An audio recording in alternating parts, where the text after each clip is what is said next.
Kali ini kita akan mencoba sebuah di all new Ford EcoSport.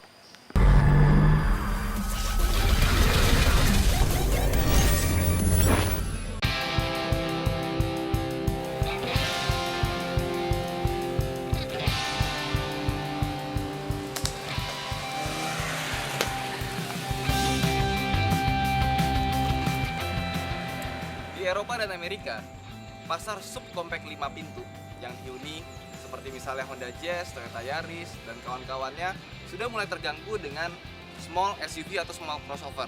Yang sekarang ini kita bisa temukan Nissan Juke, terus ada Ford EcoSport, terus ada Honda Vezel, belum lagi sekarang ada Jeep Renegade. Nah, masih banyak lagi yang mengeluarkan konsep-konsep untuk melawan mobil ini.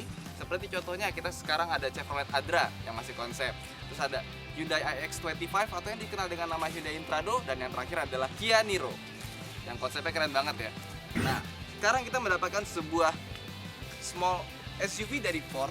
Kita bilangnya small SUV karena dibilang crossover, ini bukan crossover. Pertama, dia punya ground clearance 200 mm.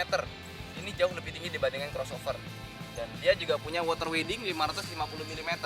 Jadi kalau misalnya kita banjir, water wading itu adalah batas air yang bisa dilewati mobil ini bisa sampai 550 mm. Jadi dibandingkan sebuah crossover, ini bisa dibilang sebuah SUV yang bisa melewati medan light sport. Sayang, untuk varian Indonesia kita tidak mendapatkan varian 4-wheel drive, tapi kita mendapatkan traction control yang bisa menjaga putaran roda depan, ini kan FWD, putaran roda depan agar tidak slip saat menanjak atau melewati jalan-jalan yang licin seperti itu. Oke, mari kita bahas desainnya.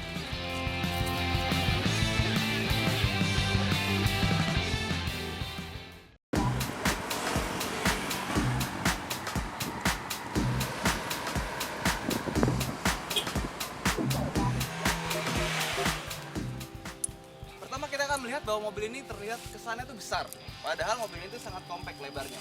Nah, dia juga di lampu depannya dilengkapi dengan LED stripes, tapi ini bukan LED DRL, daytime running lights, tapi dia cuma lampu senja, jadi mesti kita nyalain. Nah, saran gue sih kalau misalnya kita lagi siang, kita nyalain aja gitu biar tidak kelihatannya kayak DRL ya. Nah, terus dia untuk Ford Titanium ini, yang tipe Titanium, dia punya chrome pada bagian grillnya, dan dia untuk menjaga aerodinamika mobil ini dia punya di sini tuh bumper bawah itu yang bentuknya unik.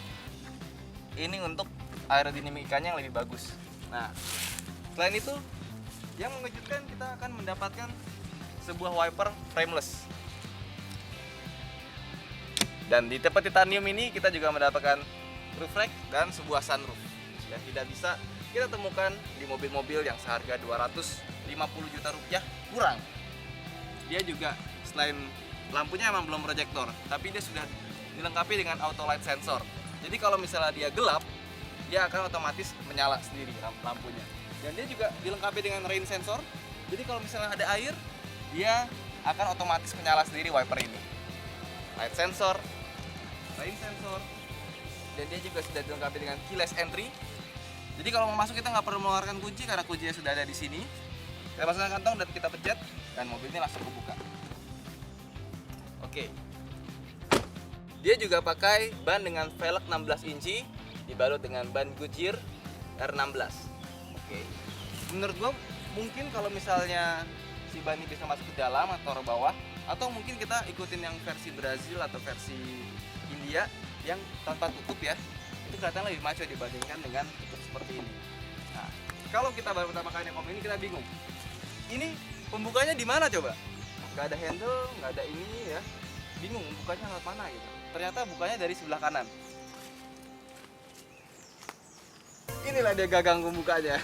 Jadi sengaja dibuat samar, sama seperti siluet lampu belakangnya.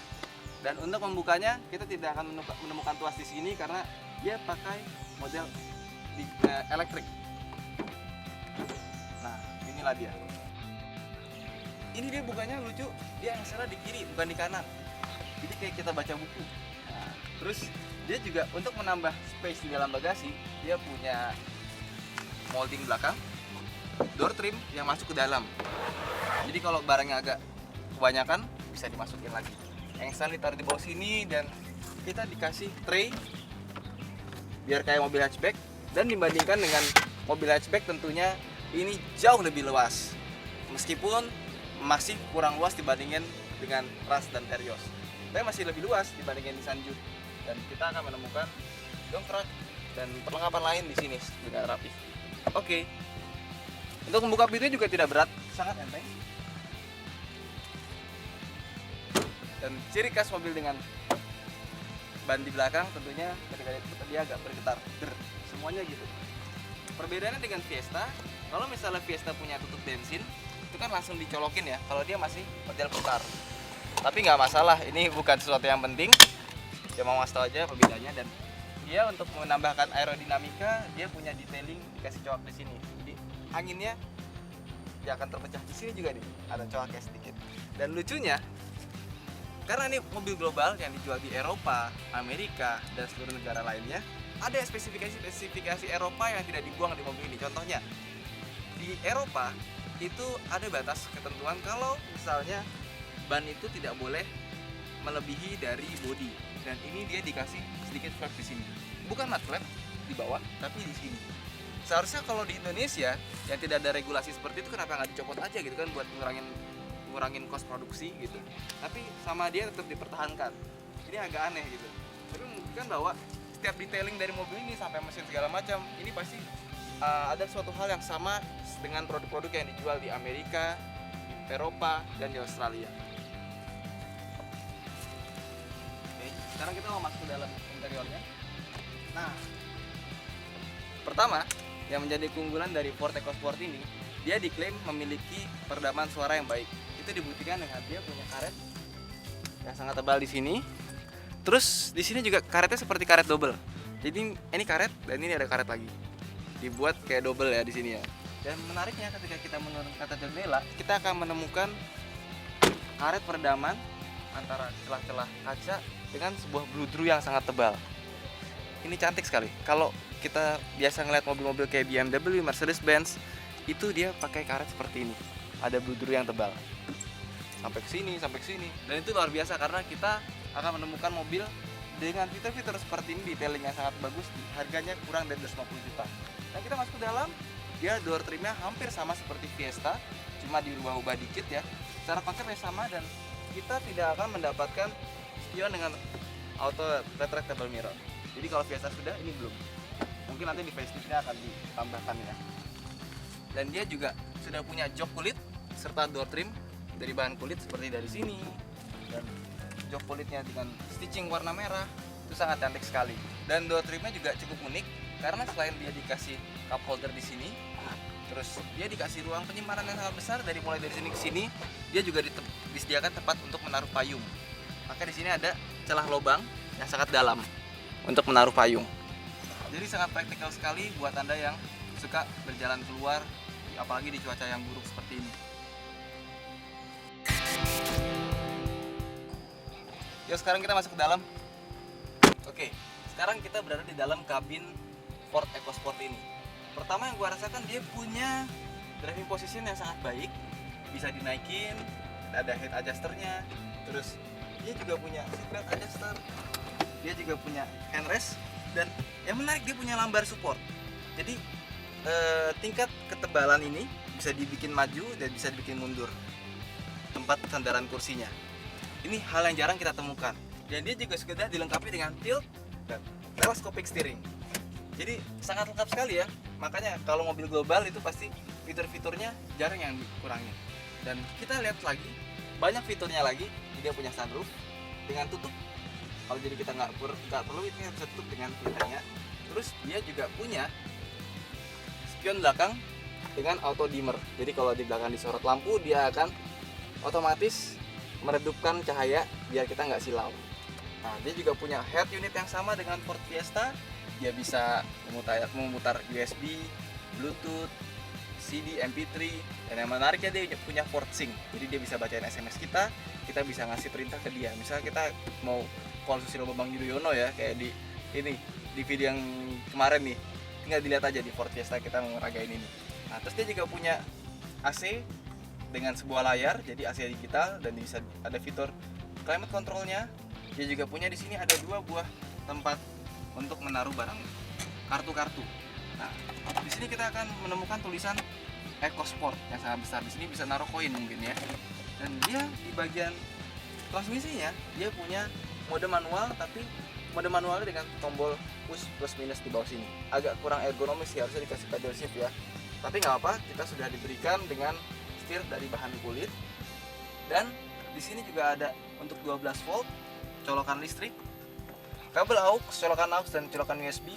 Dan yang menariknya lagi, selain dia udah jok kulit, dia punya 2 layer. Jadi kita bisa naruh barang di atas, bisa naruh barang di bawah, dan dia punya fitur pendingin yang bisa dibuka. Jadi bisa dibuka untuk ada biar aliran AC-nya masuk ke dalam, dan bisa ditutup juga. Jadi bisa berfungsi sebagai cool box. Dia juga punya storage di bagian bawah sini. Jadi sangat lengkap sekali. Sekarang kita masuk ke kabin belakangnya. Ya. Kursi depan ini adalah kursi di mana tadi gue duduk dengan posisi mengemudi gue yang 170 cm. Kita tutup. Ya. Sekarang saya ada di kabin EcoSport. Pertama, dia legroomnya sangat luas. Dia pakai konsep yang sama, low floor high seat. Seperti itulah. Jadi kaki kita akan terjun ke bawah, tidak seperti mobil yang hatchback agak maju ya. Dan di sini dia ada sedikit besi ya. Besi di sini. Nggak tahu buat apa, tapi kalau gue seneng, jadi bisa buat sandaran kaki biar semakin nyaman. Nah, kursinya yang terbuat dari bahan jok kulit dan stitching warna merahnya juga sangat nyaman diduduki. Meskipun oleh penumpang belakang, sayangnya dia belum dilengkapi dengan armrest di bagian tengahnya. Dia bisa diatur sandaran kursi ya, 1, 2, 3, dan bisa diturunin lagi 4, semakin ke bawah. Nah, seperti ini. Jadi bisa buat tidur juga. Dan yang menariknya, dia pasti punya headroom yang sangat lega untuk size 170 cm. Tapi dia di bagian depan sini agak menunjang ke bawah karena untuk ruang sunroof masuk ke dalam. Jadi kalau misalnya kita majuin lagi ke posisi paling tegak, mungkin kita akan kena. Tapi siapa yang mau duduk dengan posisi tegak seperti ini? Aduh, ini kan paling enak ya. Oke, jadi ruang kabinnya sangat lega. Tapi akhirnya kita temukan juga satu kelemahan mobil ini. Dan tadi bingung kok kelemahannya nggak ada ya. Kelemahannya ada pada metode pelipatannya. Metode pelipatannya dia hanya bisa dilipat seperti ini, tidak bisa dilipat rata lantai. Nah, itulah satu-satunya kelemahan EcoSport yang baru gue temukan hingga saat ini. Dan uniknya lagi, kita akan menemukan sebuah power outlet di bagian sini. Dan untuk bagian sana kita bisa gunakan untuk menaruh barang-barang kayak handphone atau dompet gitu. Di sini juga ada storage bawaan dari sana. Dan di sini ada cup holder. Ya pokoknya sangat nyaman sekali. Dan unik ya, kalau kita duduk ini bisa menjadi armrest yang sangat enak. Dan tray ini bisa kita tarik, kita lipat, dan kita buka dengan cara yang sangat mudah. Jadi bukan kita tarik pas segala macam ya, ini kuat banget. Caranya kita tarik di bagian sini, set masukin ke dalam. Nah, udah deh, kita buka. Inilah dia traynya. Ini pakai bahannya besi dan ini berat banget loh. Kalau gue jadi Ford ya, gue pasti bakal menjadikan ini sebagai aksesoris opsional. Soalnya kenapa? Di sini pasti bisa ngurangin cost down yang sangat banyak.